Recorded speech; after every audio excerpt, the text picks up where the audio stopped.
සාදු සාදු සාදු නමස්කාර වේවා බුදුරුවනට සැමදා බුදු හිමි සරණ යමි. නමස්කාර වේවා දම්රුවනට සැමදා සදහම් සරණ යමි. නමස්කාර වේවා සංඝරුවනට සැමදා මහා සංඝ සරණ යමි. නමස්කාර වේවා තුනුරුවනට සැමදා තිසරණ සරණ යමි. සාදු සාදු සාදු. අප හැම දිනාගේ කල්යාණ මිත්‍ර ගුරු දේවෝත්තම පරම පූජනීය පින්වත් ලොකු ස්වාමින් වහන්සේට අපගේ ගෞරවාදර වන්දනාව වේවා. සාදු සාදු සාදු. පූජනීය ගරුතර මහා සංඝරත්නයන් අවසරයි. වාසනාවන්ත සදහැවත් පින්වතුනි, අපි කාගේ ජීවිත ගත්තොත් පින්වතුනි, සැප විඳින්න සතුටින් ඉන්න ආස ජීවිත. අපි සැපය හොයනවා, සතුට හොයනවා, සැපේ පතනවා, සතුට පතනවා. හැබැයි සැපය කියන එකේ කොතනද අපි තෘප්තිමත් වෙන්නේ කියන එකක් අපිවත් දන්නේ. අපි සැප විඳලා විඳලා විඳලා මේන් මෙතන අපිට ඇති වෙයි කියලා එකක් අපි දන්නේ. ඇත්තම කාරණාව නම් අපි සැප විඳින්නට කැමති වෙලා මෙපමණක් සැප ඇති කියලා තෘප්තිමත් වීමක් මේ ජීවිතේ ඇත්තේ නැහැ. සැපය කියන එක මට මෙච්චරක් ලැබුණා දැන් නම් හොඳටම ඇති. එහෙම කියලා තෘප්තිමත් වීමක් නැහැ. අතෘප්තිමත් මේ ජීවිතේ. ඒ අතෘප්තිමත් ජීවිතවල අතෘප්තිය තුලම නොයේක් දේ ඉගෙන ගනිද්දී කෙනෙකුට වාසනාව ලැබෙනවා නම් ලෞතර සම්මා සම්බුදුරජාණන් වහන්සේ නමකගේ ජීවිතය ගැන ඇත්ත කියා දෙන ධර්මය අහන්න, ඒකමයි වාසනාව, ඒකමයි ලාභය. මේ ලෝකයේ මිනිස්සු නොයේකුත් පාඨමාලා ආදිය කර කර පින්වතුනි නිස්සාර දේවල් ඉගෙන ගන්නේ. ඊට වඩා කොච්චර වටිනවාද කියලා හිතෙනවා මේ බණපද අපි ඉගෙන ගන්නකොට මිනිස්සුන්ට මේවා ඉගෙන ගන්න ලැබෙනවා නම්, මේ දේවල් ඉගෙන ගන්න ලැබෙනවා නම් මේ මනුස්ස වර්ගයාට කොච්චර ලාභයක්ද. දැන් අද අපි මේ ඉගෙන ගන්න දේශනාව ගැන හිම පින්වතුනි මේ ගාථා කියවනකොට අපට සිතක් උපන්නා. අනේ හැම දිනාට මේ ආගම් වශයෙන් ಜಾති වශයෙන් බෙදාගන්නේ නැතුව බුදුරජාණන් වහන්සේ නමකගේ ඒ මහා කරුණාබර අදහස් දැනගන්න ලැබෙනවා නම්, ඒවා නිදහසේ ඉගෙන ගන්න ලැබෙනවා නම් ඒක කොච්චර භාග්‍යයක්ද කියලා. ඒක පින්වතුන්ලාට තේරෙවි අද අපි මේ ඉගෙන ගන්න උතුම් ධර්ම කාරණා ගැන දැනගන්නකොට. අද අපි ඉගෙන ගන්නවා සියලු බුදුරජාණන් වහන්සේලාගේ අනුශාසනාව ගැන. පින්වතුනි, අද මේ සුපින්බර අරුණෝදයේම පින්වතුන්ලා මේ ධර්මය අහන්න කලින් හොඳට හදවතේ අදහසක් පිහිටුව ගන්න. පින් සිතුවිල්ලක් ඇති කරගන්න. ඒ තමයි ධර්මයේ ඉගෙන ගන්නට ලැබුණු මේ ජීවිතේ පණකෙන්ද තියෙනකන් ධර්මයේම ටික ටික හරි ඉගෙන ගන්නවා. මට බුදු කෙනෙක්ගේ ධර්මය ඉගෙන ගන්නට ලැබිච්ච මේ ජීවිතේ මගේ පණකෙන්ද තියෙනකන් මං ටික ටික හරි. මොකද පින්වතුන්ලා හැමෝටම එක විදිහට කාල වේලා වෙන් කරගන්න බෑනේ. පුළුවන් විදිහට කාල වෙන් කරගන්න. නොසන්සිඳෙන ආසාවක්, තෘප්තිමත් නොවන ආසාවක් ඇති කරගන්න ධර්මය ඉගෙන ගන්න. ධර්මයේ ඉගෙන ගැනීම පිණිස තෘප්තිමත් නොවන ආසාවක් ඇති කරගන්න. හැබැයි මේ ධර්මයේ කියලා කිව්වේ එක එක්කෙනාගේ මති මතාන්තර නෙවෙයි. බුදුරජාණන් වහන්සේගේ සද්ධර්මය. භාග්‍යතුන් වහන්සේ දේශනා කරන ලද උතුම් සද්ධර්මය, රහතන් වහන්සේලා සංගායනා අනුසංගායනා කරලා ආරක්ෂා කරගෙන ආපු සද්ධර්මය, මහා කැපකිරීමකින් ග්‍රන්ථාරූඪ කෙරුණු සද්ධර්මය, මේ වෙනකොටත් ආරක්ෂා වෙලා තියෙන ඒ උතුම් සද්ධර්මය පින්වතුන්ලා ඉගෙන ගන්න ආසා කරන්න තෘප්තිමත් නොවන ආසාවක්. බුද්ධ දේශනා යලි යලිත් කියවන්න. කියවපුම දේශනා ආයෙමත් කියවන්න. ආයෙමත් ඉගෙන ගන්න. අහපු බණපද ආයෙමත් අහන්න. තෘප්තිමත් නොවන ආසාවකින් මම ධර්මය ඉගෙන ගන්නවා කියන අදහස පින්වතුන්ලා හිතලා ඇති කරගන්න. අද දවසේ අපි මේ සිදු කරන උතුම් ධර්ම දේශනාව වෙනුවෙන් දායකත්වයෙන් දරනු ලබන්නේ සදහැවත් පින්වතුන්ලා පිරිසක් ඕස්ට්‍රේලියාවේ මෙල්බර්න් නුවර වාසය කරන ඒ පින්වතුන්ලා අද මේ ධර්ම දාණය සිදු කරමින් ප්‍රධාන අරමුණ වශයෙන් බලාපොරොත්තු වෙන්නේ දායකත්වයේ දරන පින්වත් හැමදෙනාගේ සුජීවත්ව සිටින දෙමාපියන්ට, ඒ දායකත්වයේ දරන සියලු දෙනාට මේ ධර්ම දානමේ පිනේ අනුහසින් නිදුක් නිරෝග සුව සැලසේවා. නිරතුරුව බුදුරජුන්ගේ ධර්මයේ කියා දෙන උතුම් වූ කල්යාණ මිත්‍රයෝ මැසුරු කරන්ට ලැබේවා. ධර්මයේ නිතර ඉගෙන ගනිමින් ඒ ධර්මයේ සුවසේ හැතිරි චතුරාර්ය සත්‍ය ධර්මයේ අවබෝධ කරන්ට මේ පින හේතු වේවා කියන අදහසිනුයි අද ධර්ම දානය මේ පින්වතුන්ලා විසින් සිද්ධ කරන්නේ. පින්වතුනි, මේ ලෝකයට ඊටාම කලාතුරකින් අරහත් සම්මා සම්බුදුරජාණන් වහන්සේලා පහළ වෙනවා. ඒ පහළ වෙන බුදුරජාණන් වහන්සේ විසින් ලෝකේ පවතින සත්‍ය ස්වභාවය ඒ අයුරින්ම අවබෝධ කරනවා. මේ ලෝකේ සම්බුදුරජාණන් වහන්සේට වැසුණු කිසිවක් ඇත්තේ නැහැ. බුදුරජාණන් වහන්සේට අවබෝධ නොවුණු කිසිවක් ඇත්තේ නැහැ. ඒ නිසා බුදුරජාණන් වහන්සේ ගැන කියනවා සමන්ත චක්ඛු, හැම දේ දකිනා ඇස බුදුරජාණෝය. නතස්ස අදිට්ඨ මිදත්ති කංචි, බුදුරජුන් මේ ලෝකේ නොදුටු කිසිවක් නැත්තේමය. න අවිඥානම ජානිතබ්බං, බුදුරජුන් මේ ලොවේ නොදන්නා කිසිවක්ද නැත්තේය. සබ්බං අභිඥාය යදත්ත ඤෙය්‍යං, හැම දෙයක්ම ඇත්ත ඇති සැටියෙන්ම අවබෝධ කළ නිසා, මුලාවකින් තොරව වටහාගත් නිසා, තථාගතු තේන සමන්ත චක්ඛු, තථාගත බුදුරජාණන් වහන්සේලාට සියල්ල දකිනා ඇස කියා කියන්නේය.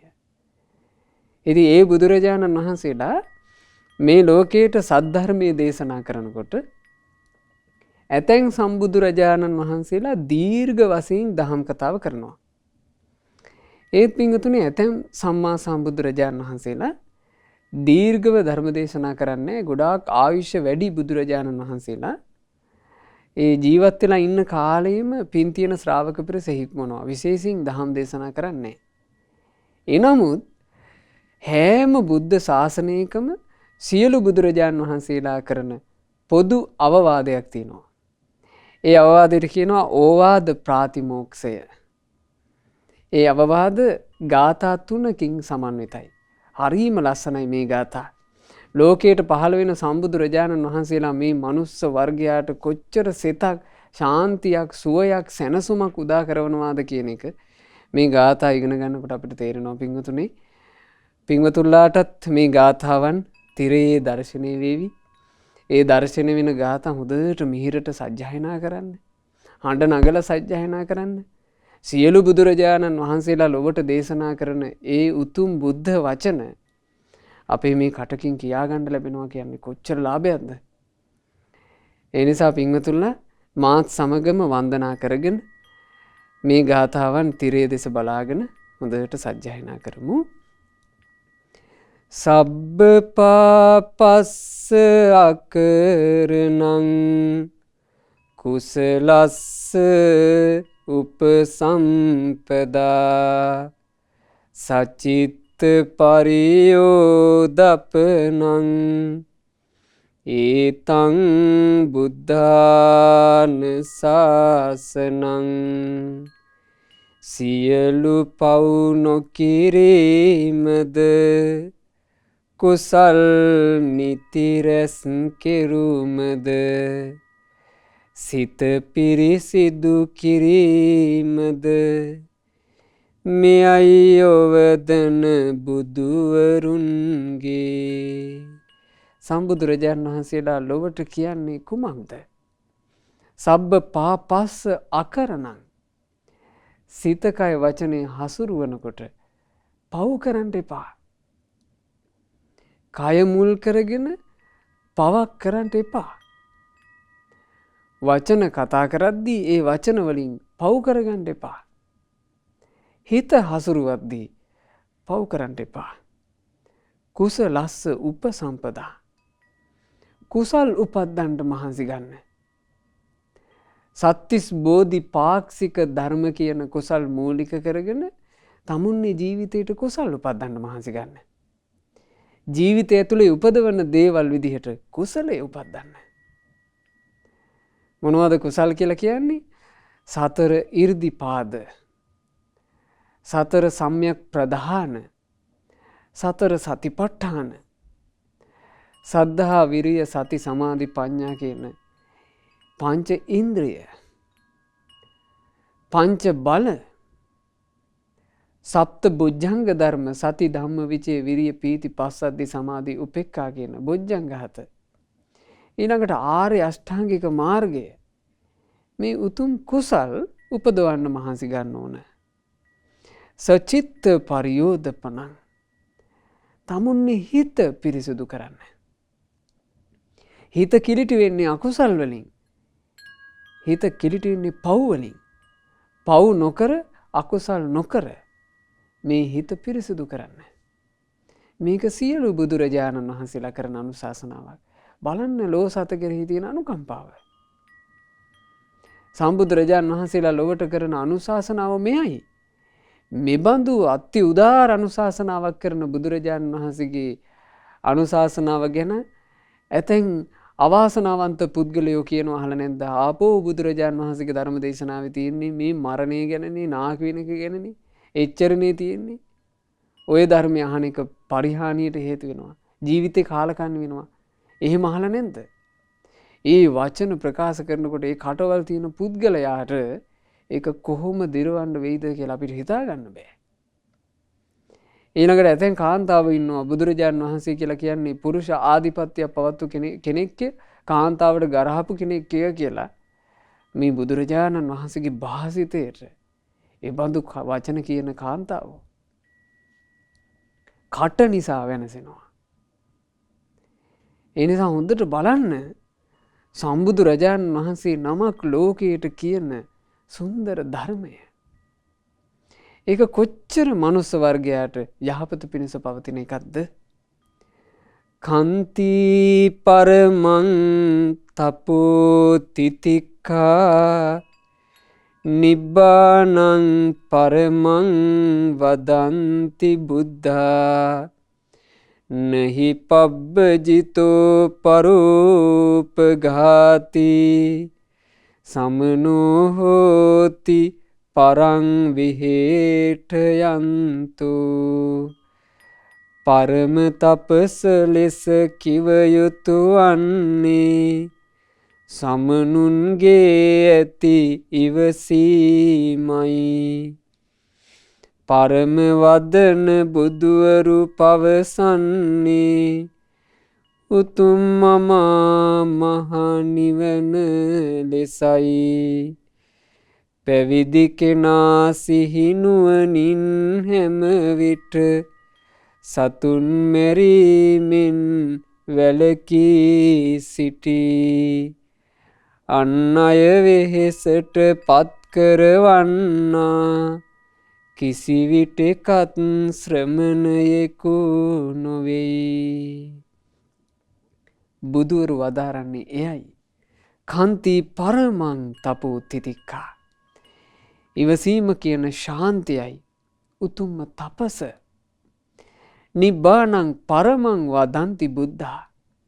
ජීවිතයක උපදවා ගන්න තියෙන උතුම්ම සැප වටිනාම දේ නිවන කියලයි බුදුවරු ලෝකයට දේශනා කරන්නේ. මේ දුක් කන්දරාවේ අවසානය. ඒක තමයි ජීවිතයක තියෙන වටිනම දේ. නහි පබ්බජිතෝ පරූප ඝාතේ. අනුන්ව නසන තැනැත්තා පැවිද්දෙක් වන්නේ නැත. සමනෝ හෝති පරං විහෙට යන්තෝ. අනුන්ට හිංසා කරන තැනැත්තා ශ්‍රමණයෙක් වන්නේද නැත. අනුන්ට හිංසා කරන්න එපා.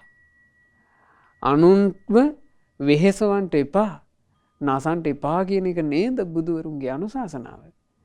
බලන්න මේ ලෝකේ නොයෙක් මතවාද කතා කරන ශාස්තෘවරුන්ගේ ධර්මයන් දෙස. මේ ලෝකේ ඒ මතවාදයන් මේ වෙනකොට අප්‍රකටනේ. ඒවා තුල තියෙනවා. තමුන්ගේ ආගමික දර්ශනයට පක්ෂ පිරිස විතරක් බේරපල්ලා. අනික් කෙවුම් මැරුවට කමක් නැහැ. බලන්න මේ ශාස්ත්‍රවරුන්ගේ තියෙන නීච ඉගැන්වීම්. සම්බුදු රජාණන් වහන්සේ නමකගේ ධර්මය කොයි තරම් සොඳුරුද. ඒ ධර්මය මනුස්ස වර්ගයා පොදුවේ ශ්‍රවණය කරනවා නම් නුවණ තියෙන මිනිසෙකුට ඒ ධර්මය තුලින් ජීවිතය සපවත් කරන්න පුළුවන්. ඇත්තෙන්ම නුවණ තියෙන මිනිසයා මේ ධර්මය අහනකොට ඒ මිනිසයාගේ නුවණින් තමයි මේ ධර්මය අල්ලන්න තියෙන්නේ. බුදුරජාණන් වහන්සේට ඇවැත්ැම් අවස්ථාවල අන්‍ය තීර්ථක පරිබ්‍රාජකවරු ඒ කාලේ චෝදනා කළා. බුදුරජාණන් වහන්සේ දහම් දෙසද්දී රජවරු රාජ්‍ය අත්හැරලා මහාන වුණා. සිටුවරු දේපල අත්හැරලා මහාන වුණා. තරුණ මේ කුමාරයෝ තමන්ගේ බිරින්දෑවරු අත්හැරලා මහාන වුණා. එතකොට මේවා දිහා බලාගෙන ඒ කාලේ අන්‍ය තීර්ථක පරිබ්‍රාජකවරු මතවාදයක් හැදුවා. මේ තරුණ ඈයෝ මහාන වෙනවා මේක එච්චර හොඳ එකක් නෙමෙයි කියලා. දැන් ඒ කාලේ හැදුවේ අන්‍ය තීර්ථක පරිබ්‍රාජකවරු. අදෝක ඇතැම් මහාන උන්වහන්සේලානේ කියන්නේ. මේ කැම්පස් වල ඉගෙන ගන්නට යන කොල්ලෝ මහාන වෙනවාය. හොඳට ඉගෙන ගන්න කොල්ලෝ මහාන වෙනවාය. මෙහෙම මහාන වුණොත් එහෙම මේ අනාගතේ රටට යන කලදසාව මොකද්ද? අද සිවුරු පොරව ගත්තයි කියන්නේ. ඒ කාලේ ඒක අන්‍ය තීර්ථක පරිබ්‍රාජකවරු කිව්වේ. එතකොට බුදුරජාණන් වහන්සේ ඔය ගැන වචනයක් දේශනා කළා.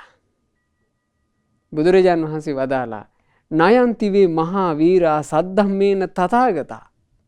මහා වීරයන් වහන්සේ මේ මිනිස්සුන්ට මෙහෙට එන්න කියලා කියන්නේ. බුදුරජාණන් වහන්සේ කරන්නේ ධර්මයේ කියන එකයි. ධර්මයේ කියනකොට ධර්මයේ තේරෙන නුවණැති කෙනා ධර්මයේ විසින් පමුණු වෙනවා. ධම්මේන ණයමානානං. ධර්මයේ විසින් නම් ඒ අයව කැඳවා ගන්නේ කා උසුයා විජානත. ඇයි මේ ඉරිසියා කරන්නේ?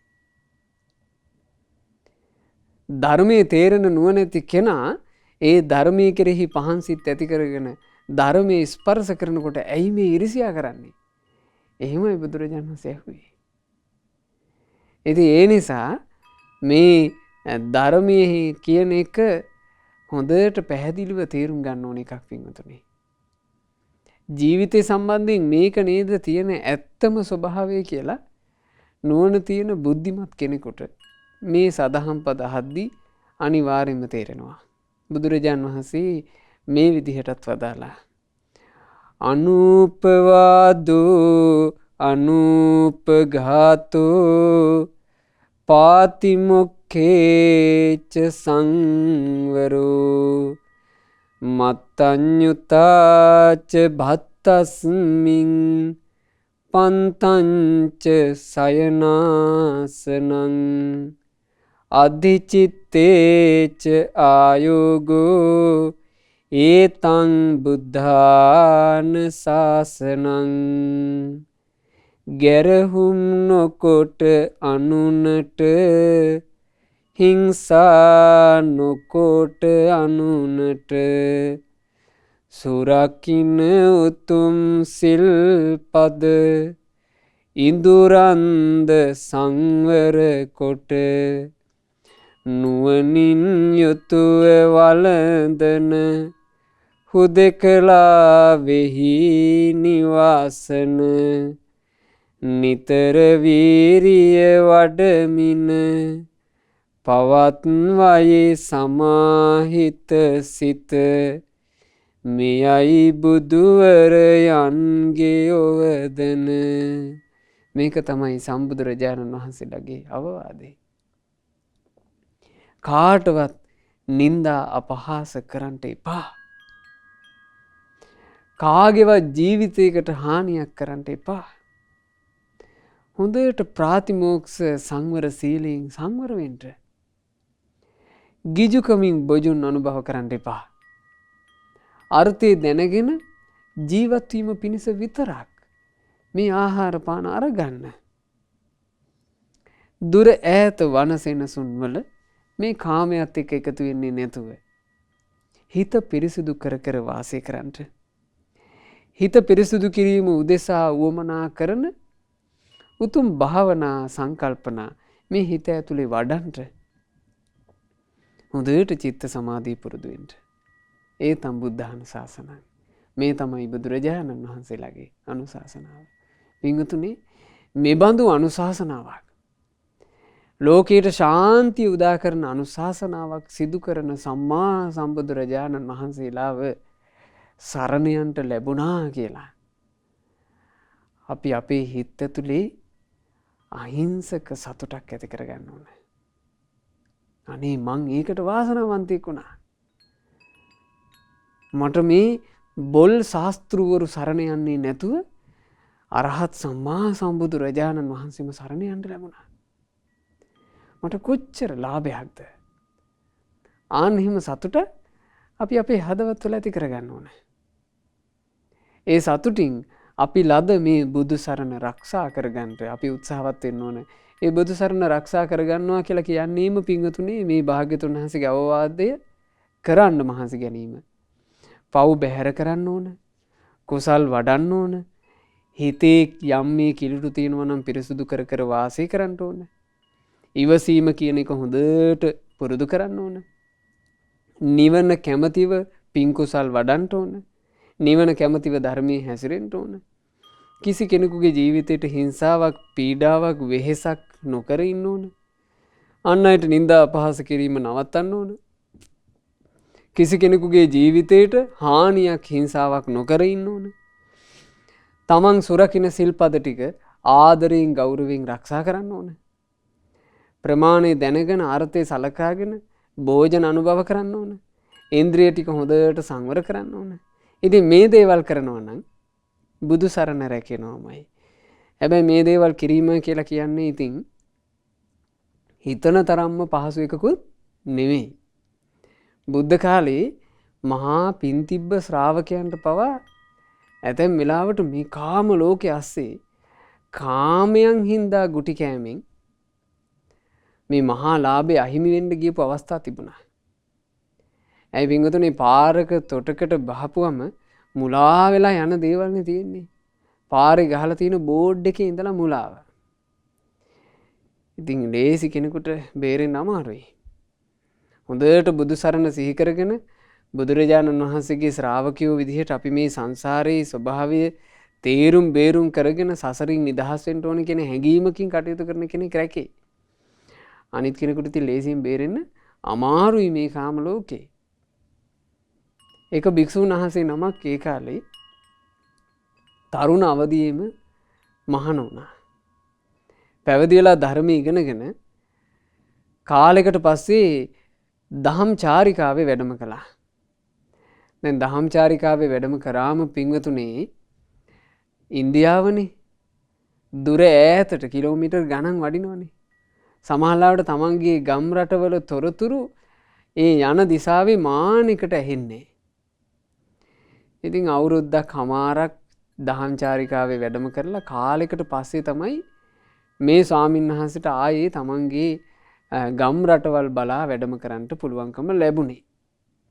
ඒ අතරේ ඉතින් තමන්ගේ ඒ පවුලේ සෑහෙන සංසිද්ධි ගොඩක් සිද්ධ වුණා. තාත්තා රෝගාතුර වෙලා අසාධ්‍ය වෙලා තාත්තා මිය පරලෝ ගියා. තාත්තා මිය පරලෝ යන වෙලාවේ ඒ තාත්තට මහා ධනයක් තිබෙන්නේ. මේ ස්වාමීන් වහන්සේගේ අයියට වැඩිමහල් සහෝදරයට කතා කරලා කිව්වා, පුතේ පොඩි හාමුදුරුවෝ වැඩම කළොත් එහෙම මම පොඩි හාමුදුරුවන් වෙනුවෙන් මේන්න මේ කහවණු 100 වෙන් කළා. පුතේ මං දුන්නාය කියලා පොඩි හාමුදුරුවන්ට උඹ මේ කහවණු 100 දීපන් කිව්වා. එහෙම කියලා තාත්තා මැරුණා. ඉතින් මේ ස්වාමීන් වහන්සේ තමන්ගේ ගම රටට වැඩම කළාට පස්සේ උන්න වෙහෙරට යනකොට මාරංචි වුණා තාත්තා අන්තර වෙලා කියලා. හරි කම්පා වුණා. කම්පා වෙලා ඉක්මනින් තකහණියක්ම ගෙදෙට්ට වැඩම කළා. ගෙදෙට්ට වැඩම කරලා අනේ තාත්තා වියදුනා කියන එකට දැන් මේ ස්වාමීන් වහන්සේ වෙද්දී මාර්ගඵල ලැබලා නැහැ. දුක් වුණා. කතා බහ කරලා වඩින්න ලැහැත් වෙනකොට වැඩිමහල් සහෝදරයා මේ ස්වාමීන් වහන්සේගේ ළඟට අර කහවණු පොට්ටෙනි අරන් ආවා. ස්වාමීනි මේ කහවණු 100 තාත්තා ඔබ වහන්සේටමයි වෙන් කළේ. එතකොට මේ භික්ෂුන් වහන්සේ කිව්වා අයියන්ඩි අපිට මුදල් පිළිගන්න කැප නැහැ. ඒ නිසා ඔය කහවණු 100 අයියන්ඩි ළඟ පරිස්සමට තියාගන්න. මං මා උදෙසා යම් කටයුත්තක් තිබුණොත් අයියන්ඩිට මතක් කරන්න. කහවණු 100 ගත්තේ නැහැ. අතෙන් ගත්තේ නැති වුණාට හිතෙන් ගත්තා. අතින් මෙහෙම අරගත්තේ නැහැ. හැබැයි හිතට ගියා කහවණු 100ක්. සෑහෙන ගාණක්. ලොකු ගාණක් කියලා. මේ ස්වාමීන් වහන්සේ ඔය සිදුවීමෙන් ටික දවසකට පස්සේ පින්ඩ පාතේ වඩිනවා. දැන් අර තාත්තගේ අවසන් මොහොතට එන්න බැරි වෙච්ච එක ගැන හිතේ කනගාටු ආදියක් තිබුණා. ඒකත් එක්ක ඉන්ද්‍රිය සංවර කර ගැනීම කියන එකට ප්‍රමාද වුණා. ඉන්ද්‍රිය සංවර සීලය ගැන හැඟීමක් නැතුව ඔහේ පින්ඩ පාතේ වැඩම කළා. දැන් හරි අරමුණක් නැහැ හිතේ. එකපාර සුවඳක් ආවා. හොඳ සෙන්ට් සුවඳක්. සුවඳ විලේපන. ඔළුව උස්සලා බැලුවා. බලාපු ගමන් සුවඳ විලේපන තවරාගත්ත හැඩකාර විදිහට ඇඳගත්ත ස්ත්‍රියාවක් මේන්න ඉස්සරහට එනවා පාරේ. දැක්ක ගමන් අසංවර වූ ඉඳුරන් ඇතුව හිටපු කෙනාට මේක තදට හිටියා හිතේ. ඒ ගැන දේශනාවේ තියෙනවානේ රූපං දිස්වා සති මුට්ටා. සිහිය මොට්ට කරගෙන රූප බැලුවොත් පිය නිමිත්තං මනසි කරෝතු. ප්‍රිය නිමිති මනසිකාර වෙනවා. සාරත්ත චිත්තෝ වේදේති. එතකොට ඉතින් ඇලුණු හිතකින් තමයි අර රූපේ විඳින්න වෙන්නේ. තංච අජ්ජෝ සාය තිට්ඨති. අර දැක්ක රූපේ ඒකේ සටහන් අනුසටහන් මේ හිත ඇතුලේ බහිනවා. අජ්ජෝ සාය තිට්ඨති කියලා කිව්වේ ඇතුලට බැහැ ගන්නවා. දැන් මේ කාරණා පින්වතුනි හොඳට බලන්න ජීවිත ඇතුලේ අපි හැමෝටම වෙලා තියෙන ඒවා. හිත ඇතුලට බහිනවා මේක. බැහැලා ඊට පස්සේ අපි ඔකට කියනවා හිත ඇතුලේ හොල්මන් කරනවා.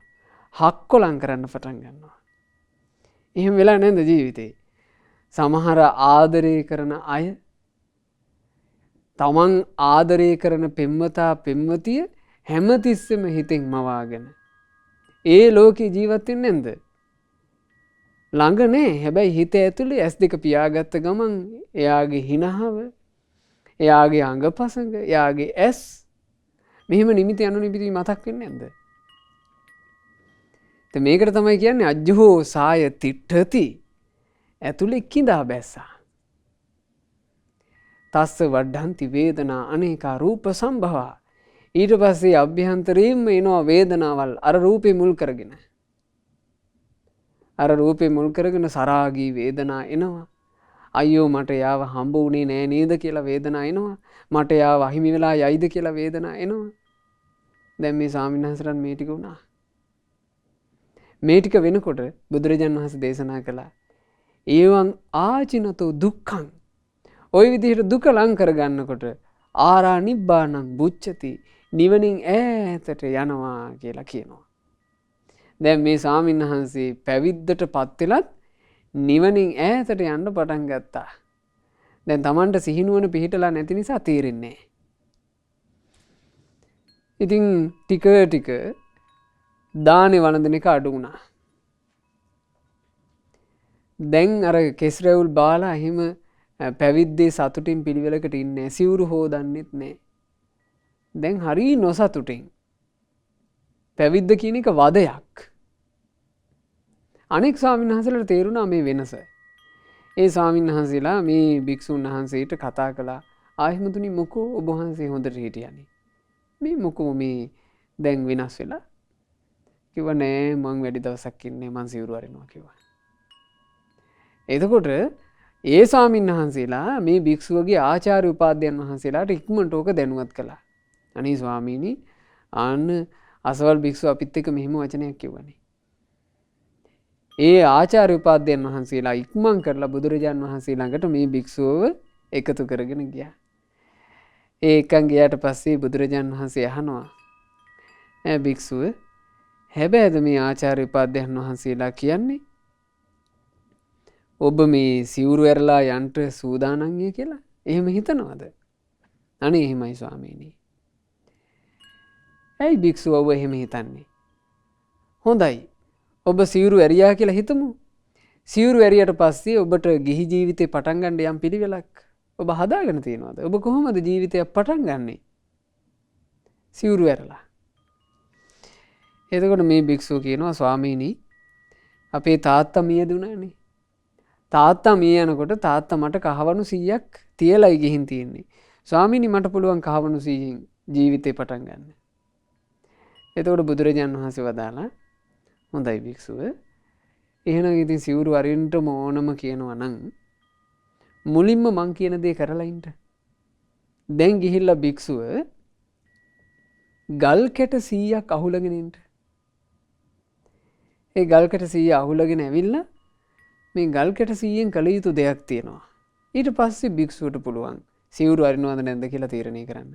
අනේ මේ භික්ෂුවත් පොඩි ළමයෙක් වගේ මේ තරුණ පහේ භික්ෂුව පොඩි ළමයෙක් වගේ බුදුරජාන් වහන්සේගේ වචනයට කීකරු වුණා. පොඩි රෙදි කෑල්ලක් අරගෙන ගිහිල්ලා ගල් කැට 100ක් ඒ රෙදි කෑල්ලට දාගෙන පොට්ටනියක් අරන් ආවා. දැන් බුදුරජාන් වහන්සේ ළඟ බිම වාඩි වුණා.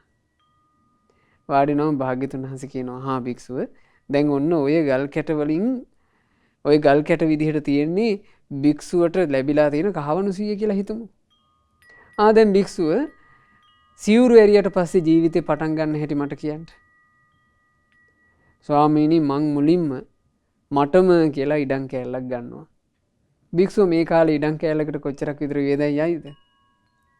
එතකොට මෙයා කියනවා ස්වාමීනි සාමාන්‍යයෙන් මේ ප්‍රමාණය ඉඩමක් මෙච්චරයි කියලා. ඉතින් ගණන් කිව්වා. ඒ ගණන් කියනකොට බුදුරජාණන් වහන්සේ කියනවා එහෙනම් ඒ වියදම අයින් කරන්න. දැන් ඔන්න ගල් කැට 10 අයින් කරනවා 20 අයින් කරනවා. එක එකකට කටයුතු වලට අයින් කළා. ඇයි ඉඩමක් ගන්න ඕන. ඒ ඉඩමේ අරගෙන ඉඩමේ ගේ පොඩ්ඩක් හදන්න ඕන. ඊළඟට ඒ ඇස්සේ ගොවිතැනක් බතක් කරන්න ඕන. ඒකට හරක් ගන්න ඕන. ඒකට නගුල් ගන්න ඕන. උදළු ගන්න ඕන. දැන් වැඩ. සල්ලි ඕන. දැන් වියදම් වෙනවා. වියදම් වෙද්දි දැන් තව බඩු ගන්න තියෙනවා. එහෙම තියෙද්දි ගල් කැටට ඉවර වුණා. බුදුරජාණන් වහන්සේ ඇහුවා කෝ භික්ෂුව දැන් ඔබ කොහොමද පටන් ගන්නෙ? ඔබට පටන් ගන්න තරම්වත් නෑනේ. එතකොට මේ භික්ෂුවගේ ඇස් ඇරුණා. ඇස් ඇරුණා කියලා කිව්වේ නුවණැස අවදි වුණා. මේ භික්ෂුවට කල්පනාවක් වුණා ඇත්තනේ මම මේ කහවණු 100 මුල් කරගෙන ලෝකයක් මවාගෙන හිටියට කහවණු 100න් හදාගන්න ලස්සන ලෝකයක් මම මවාගෙන හිටියට ඇත්ත මේකනේ.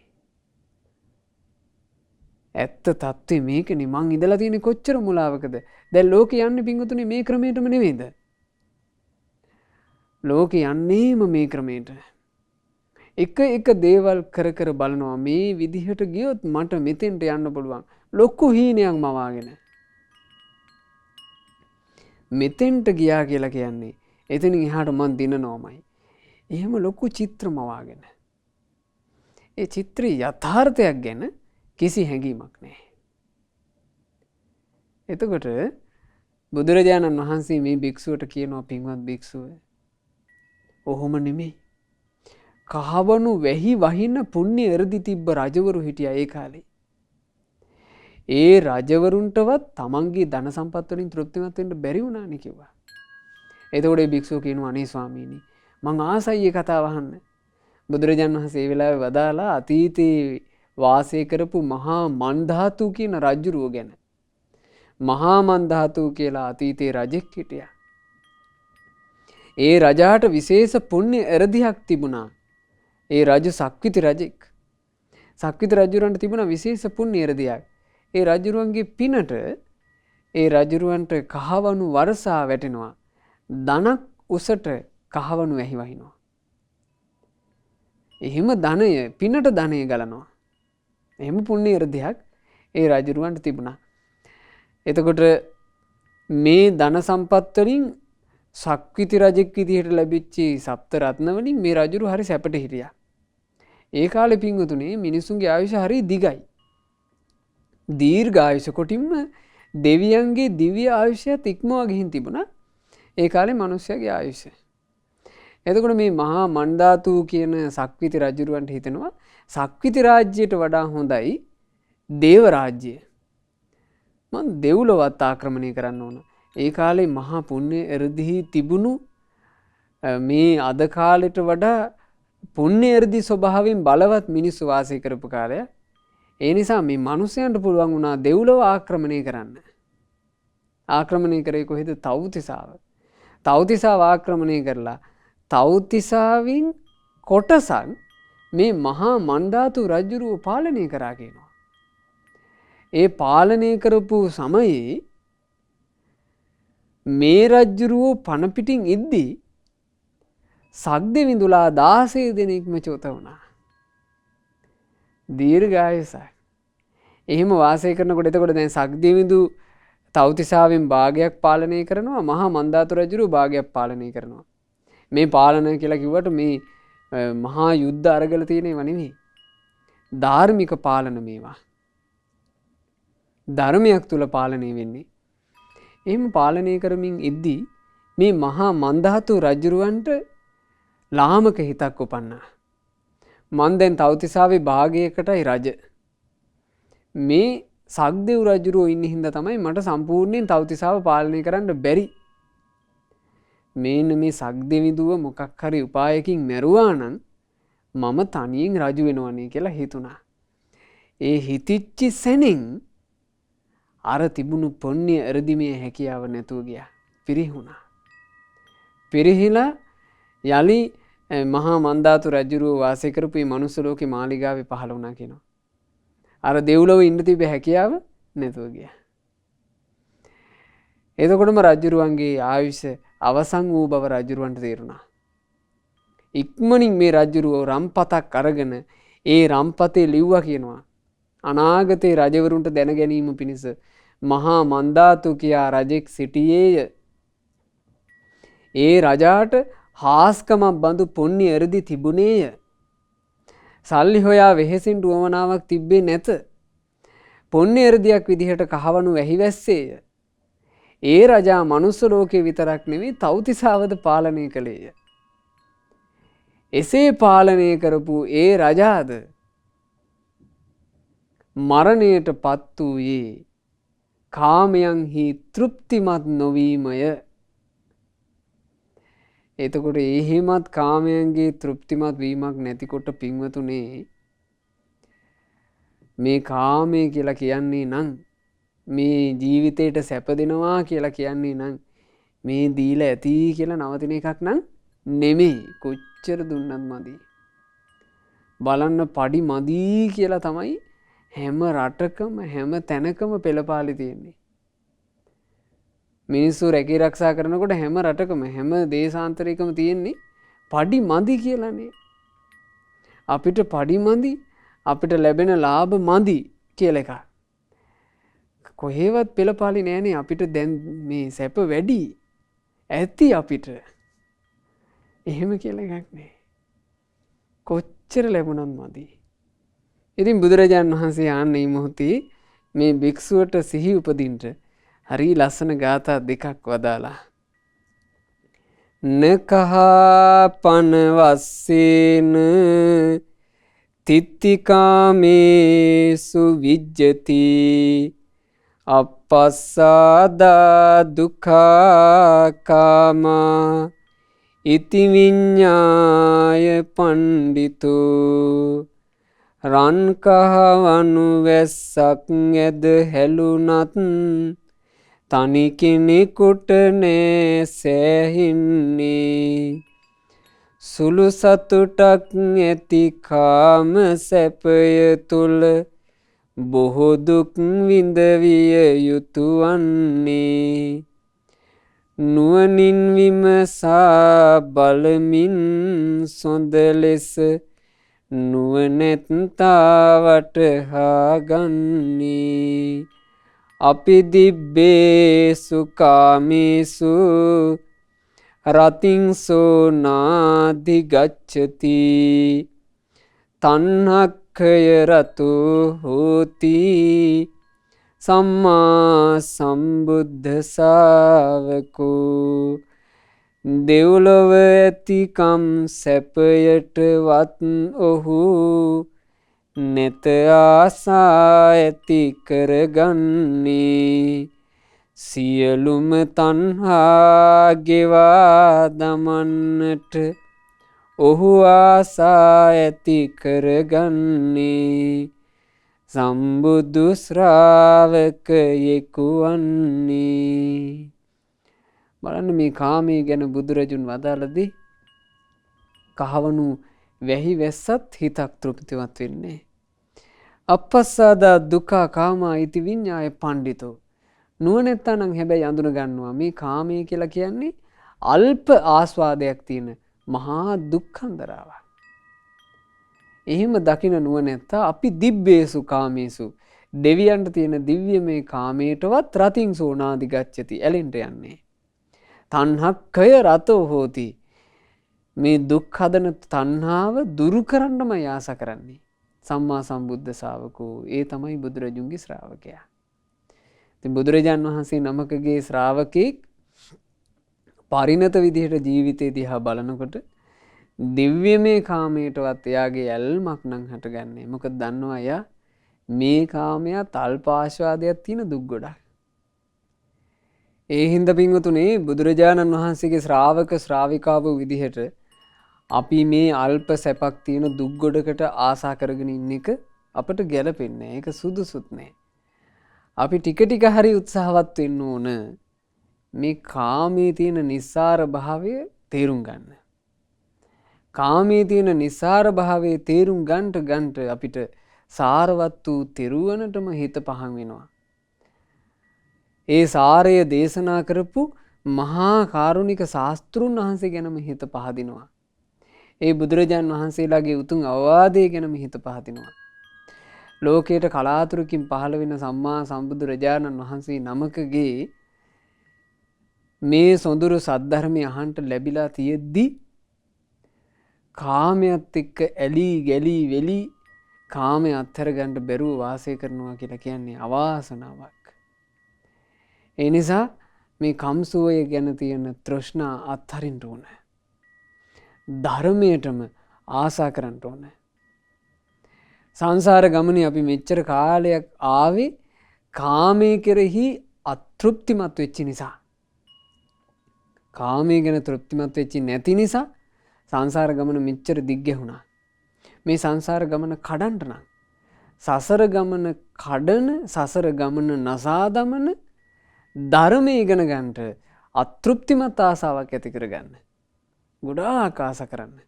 ධර්මයේ කොච්චර ඉගෙන ගත්තත් වැඩි වෙන්නේ. ධර්මයේ කොච්චර කියුවත් වැඩි වෙන්නේ.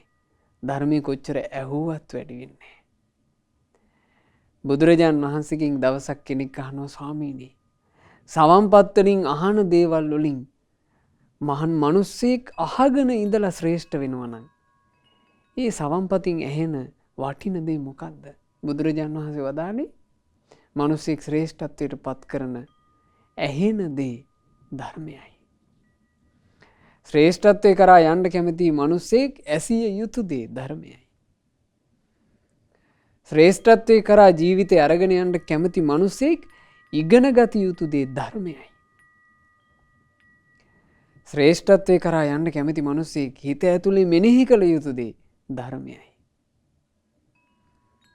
ඉතින් ඒ නිසා සම්බුදුරජාණන් වහන්සේලා පවා ගුරුතන්හි තබාගෙන වාසය කරපු ධර්මය ආසාවෙන් ඉගෙන ගන්න. ඒ ඉගෙන ගනිමින් සම්බුදුරජාණන් වහන්සේගෙන් තව තවත් හිත පහන් කරගන්නට වෙහෙසෙන්න. උත්සාහවත් වෙන්න. ගෞතම සාසනය මුණ ගැහුණු මේ අතිශය දුර්ලභ මනුස්ස ජීවිතය තුළ අපි උත්සාහවත් වෙන්න ඕන පින්වතුනි. අපේ ජීවිතේට සම්බුදු සසුනින් පිහිටක් පිළිසරණක් රැකවරණයක් හදාගන්න.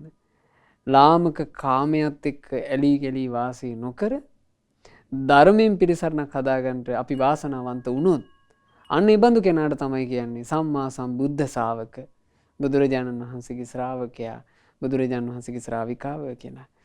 මේ ගෞතම සාසනය තුළ අපට බුදුරජාණන් වහන්සේගේ ශ්‍රාවක ශ්‍රාවිකාවන් බවට පත් වී සම්බුදු සසුනේ පිළිසරණ ලබා ගැනීමේ පරම දුර්ලභ වාසනාව ලැබේවා. සාදු සාදු සාදු. රැස් කළ උදාරතර පුණ්‍ය ධර්මයෝ සියලු දෙවියෝ සතුටු සිත් උපදවාගෙන අනුමෝදන් වෙත්වා. සක් දෙවිදු සතරවරන් දෙවිවරු, සෙන්පති දෙවිවරු, ප්‍රධාන සදෙව්ලෝක වාසී දෙවිවරුත්, ලංකා භූමිය සුරකින සුමන සමන් දෙවියන් ප්‍රධාන සියලු දෙවිවරුත්, අප හැමදෙනාගේ ඉෂ්ඨකාමී හිතකාමී සියලු දෙවිවරුත් පින් අනුමෝදන්ව දෙවියෝ දිව්‍ය සැපෙන් වැඩෙත්වා. දෙවියන්ගේ ආශිර්වාද අපට සලසත්වා.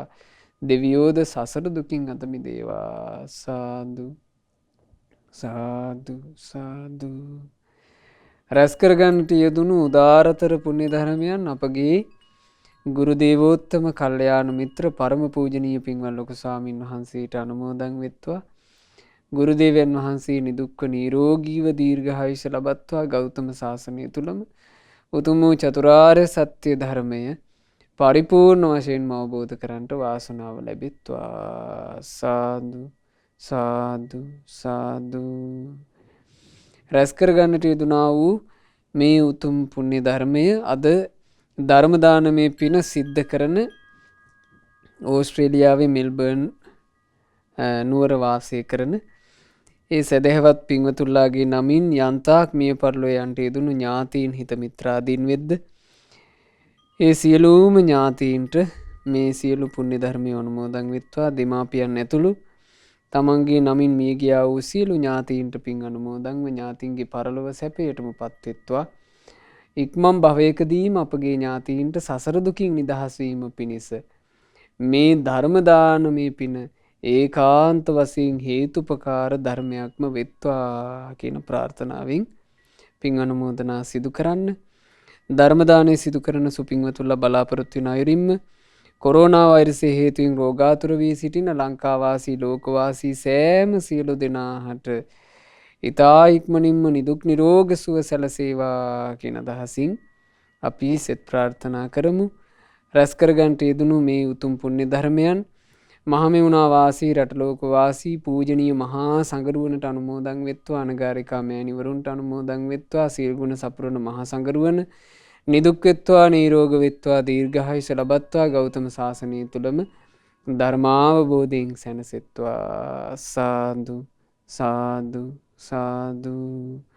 අද ධර්ම දානය සිදු කළා වූ ඕස්ට්‍රේලියාවේ මෙල්බර්න් නුවර වෙසෙන ඒ සදහැවත් පින්වතුන්ලා සෑම සියලු දෙනාටත්, ඒ අයගේ පවුල්වල සුජීවත්ව සිටින දෙමාපියන්ටත් මේ සියලු පුණ්‍ය ධර්මය අනුමෝදන් වෙත්වා. ඥාති හිතයිසී සියලු දෙනාට පින් අනුමෝදන්ව සියලු දෙනාගේ ජීවිතවල කරන කියන රැකී ආරක්ෂා, දූ දරුවන්ගේ මුණුපුරු මිනිපිරියන්ගේ අධ්‍යාපන කටයුතු ਸਰව ප්‍රකාරයෙන්ම සාර්ථක වෙත්වා. දියුණුවටපත් වෙත්වා. ජීවිතේට පෙනෙන නොපෙනෙන කරදර බාධා වෙද්ද එසියල්ල දුරින්ම දුරු වෙත්වා.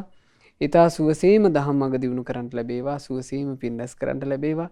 ධර්ම දානය සිදු කළා වූ සුපින්වතුන්ලාටත්, ශ්‍රද්ධා මාසික ධර්ම දාන සමාජික පින්වත් හැම දෙනාටත්, ශ්‍රද්ධා රූපවාහිනියේ කාර්ය මණ්ඩලයේ පින්වත් හැම දෙනාටත්, ඒ වගේම දහම් පද ශ්‍රවණය කරපු මේ පින්වතුන්ලා සෑම සියලු දෙනාට තෙරුවන් සරණින් සියලු දෙවි රැකවරණින් කරදර බාධාවලින් තොරව කල්යාණ මිත්‍ර ඇසුරේ දහම් මඟ දියුණු කරන්නට ලැබේවා. සුවසේ පින් පුරා ගන්නට ලැබේවා. ගෞතම සසුන තුළම ධර්මාවබෝධයෙන් සැනසීමේ වාසනාව සියලු දෙනාට උදා වේවා. හැම දෙනාටම තෙරුවන් සරණයි. නමෝ බුද්ධාය. මෙවැනි වටිනා ධර්ම දේශනා ශ්‍රවණය කිරීමට ශ්‍රද්ධා ටෙලි YouTube චැනලය සබ්ස්ක්‍රයිබ් කරන්න.